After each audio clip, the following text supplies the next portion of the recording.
everybody, and thanks for joining me on episode 2 of our English Crash Course series. I'm Jacob Wheeler. Thanks for joining me today. Last episode, in episode 1, we talked about figurative language and what that all entails and what it means, but today we have a whole different topic to talk about, and that is the topic of literary works. When you hear the word literary works, it basically means books.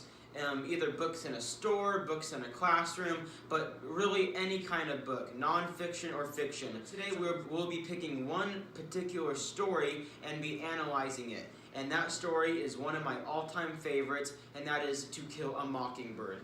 To Kill a Mockingbird is a well-renowned story that is well-known across the globe. So yeah, sit back, relax, and let's get into it. Like I said, it's one of America's most famous, well-renowned stories, just not even in America, but across the globe, because of its most mounting and pressuring themes.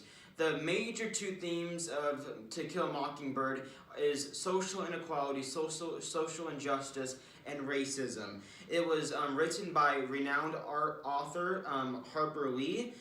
It was published in July of 1960.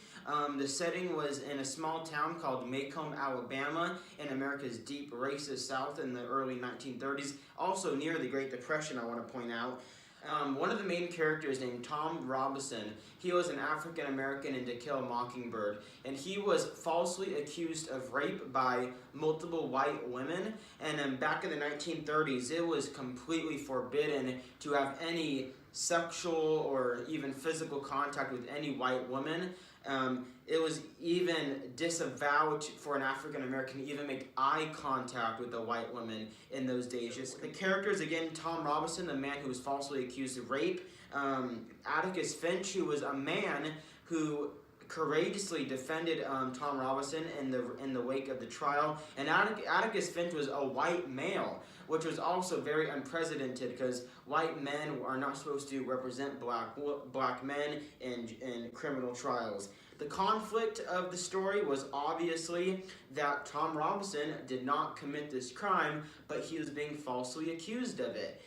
The point of view, Harper Lee did a magnificent job of exposing America's deep racist values back in the 1930s.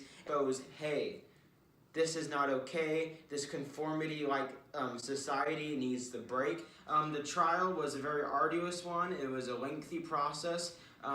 The jury was ironically filled with 12 old white men, so there was no color diversity represented in that jury. They didn't have evidence to convict Tom Robinson of the allegations of rape made against him.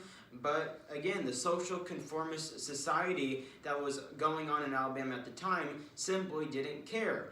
The ideology was, since you're black and since you are thought of less than a white, you probably did commit these crimes. And Tom Robinson faced inequality in the judicial system. He was not given due process within the law. And because of that, he was convicted on all counts of rape that was accused of him. He was sent to jail, and that was pretty much the width of it. So Harper Lee did an astounding job in her novel with exposing the racial South in the 1930s.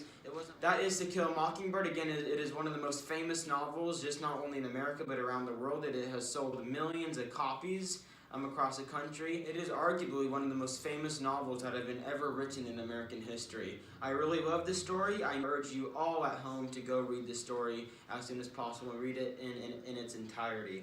So yeah, that's all I have to tell you for today. Thanks for joining us on this second episode of English Crash Courses. I'm Jacob Wheeler. I'll see you next time.